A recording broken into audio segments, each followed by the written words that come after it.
Kobwa namve imbere. Tutashaka no. Ntago nshaka kumwumva ahubwo nafata imyenda yagenda.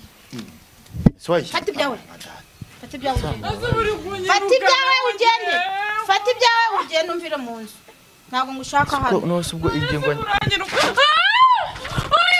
Ko bari baranjanye kwa Kabuga. Nana kabona ubuzima bundemereye koko yakihanganya agakomeza kanjobikira. Semwana bikarika. None subwo niba unase bakujyanye kwa Kabuga barafashe ibintu byawe babijyana kwa Kabuga none siyo nkuru ntaga yizi ko bakujyanye kwa Kabuga. Naramuhamagaye arambwira ngo ninzojya kuzajya mutera isasami ngo kuko nta kintu mumariye ngo nta nubwo ndi umwana yabyaye. None subwo wowe niba nyine umuntu yarakwemera akaguwe asuruka rw'abandi bashaka kurukwamiramo wowe Uzuri kunyirukana ngo ngeye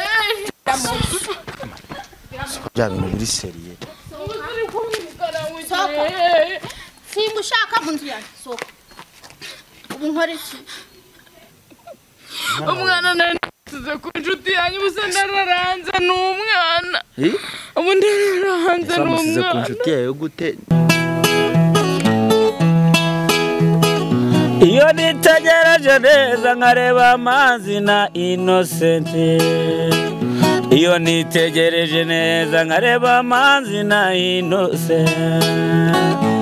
Ntekereza urugendo rurerure mwagenze kuva mu buto bwanyu mwakabeje gukundana.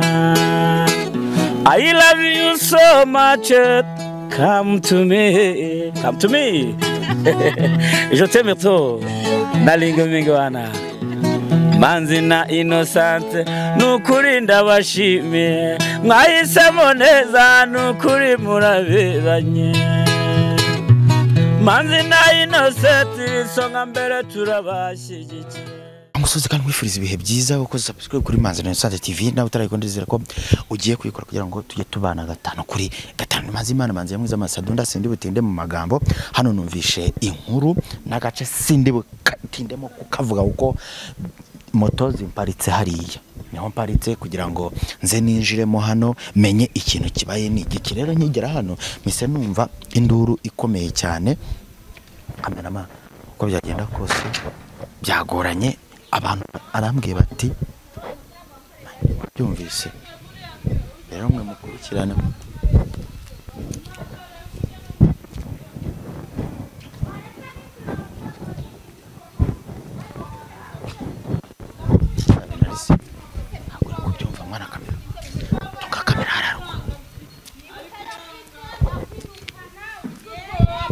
mwirukana agoranye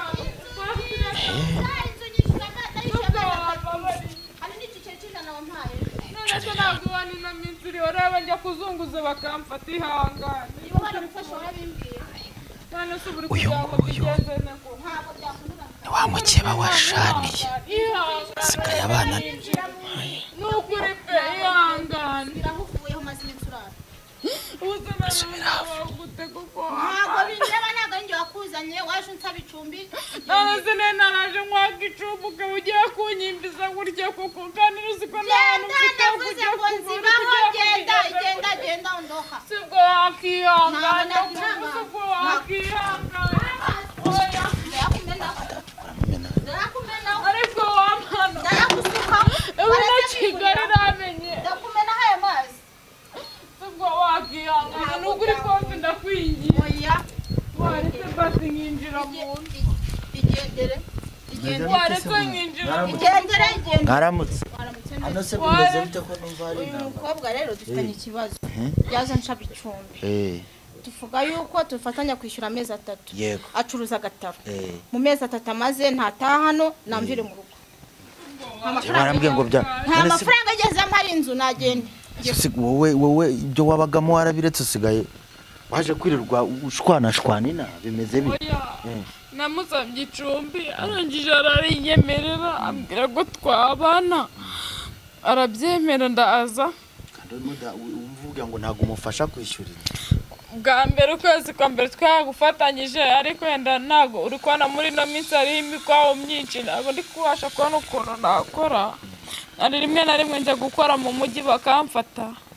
nagera mu rugo akamwuniza n'amafaranga yo guhaha dufatanye duhahe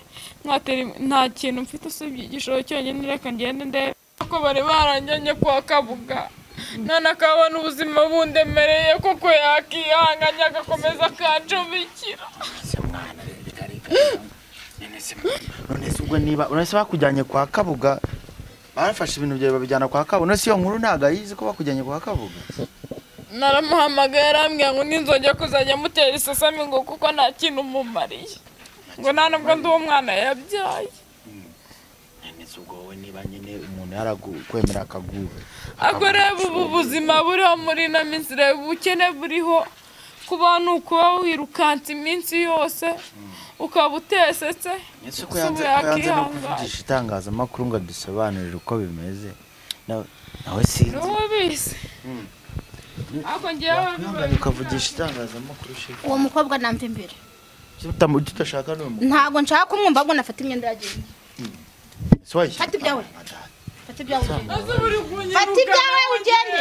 fata ibyawe ugende umvire mu nzu ntago ngushaka hano nose ubwo ingingo reka basi fata ibyawe none se mureke kurwana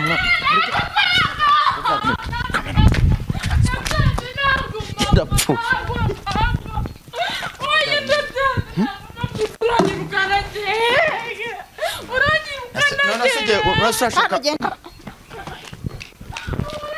Kabino bintu ndabona bikaze ese urashaka gukwamira mu rugo rw'abandi ese urugo rw'abandi urashaka kurukwamiramo wowe uri kunyirukana ngo ngeye bya bintu biri seriye uri kunyirukana ngo ngeye simba ushaka mu nzu yanjye soka ubu nkora iki ese urashaka gukwamira mu rugo rw'abandi mwana uri kunyirukana rero basi reka mufashe kumesa ariko ese niba agushaka nyine ntago agushaka soka ugende mfata umwenda wawe nese iyo myenda urayitwara gutyo niye niwe yazanye imyenda ibiri siko bya bintu nakaswe amutwaye nk'utwara agahinja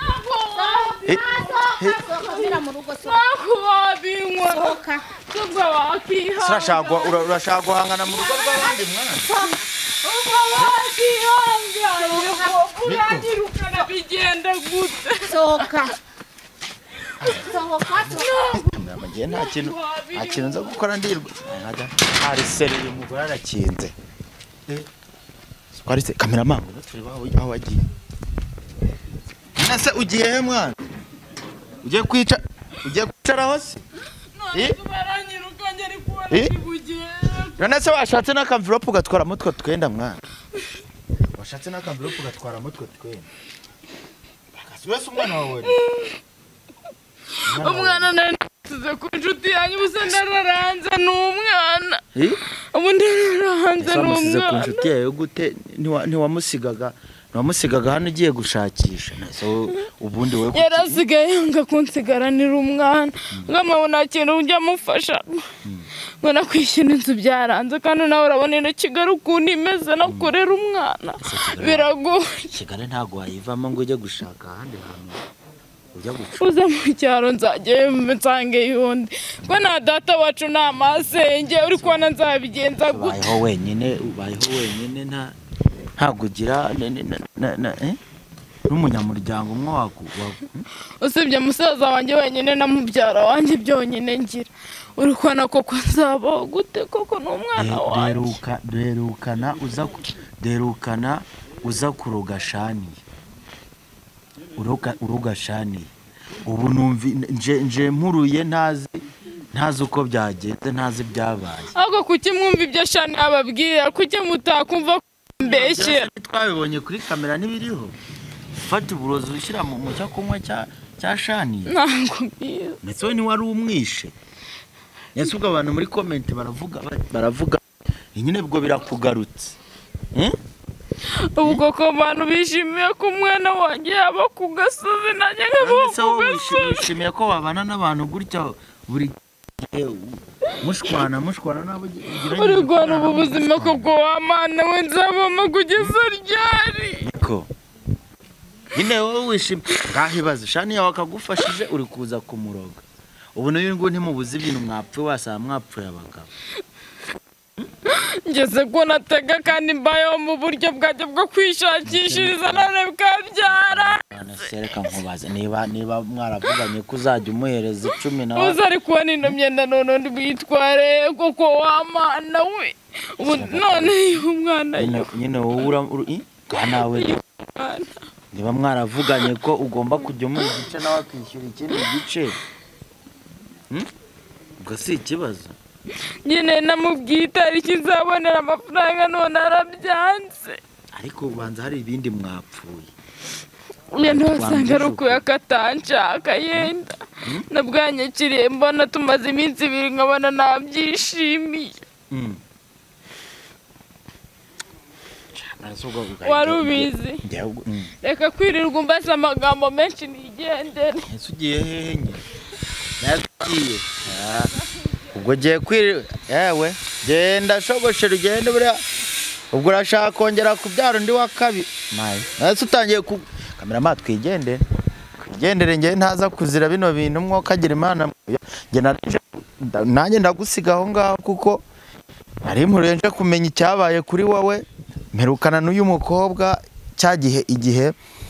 yagiranaga saga na Shania agashaka kumugirira nabi agashaka kumuroga ngira ngo mwarabibonye ubu nabwo barampuruje kugira ngo nze ndebe ibyabaye uko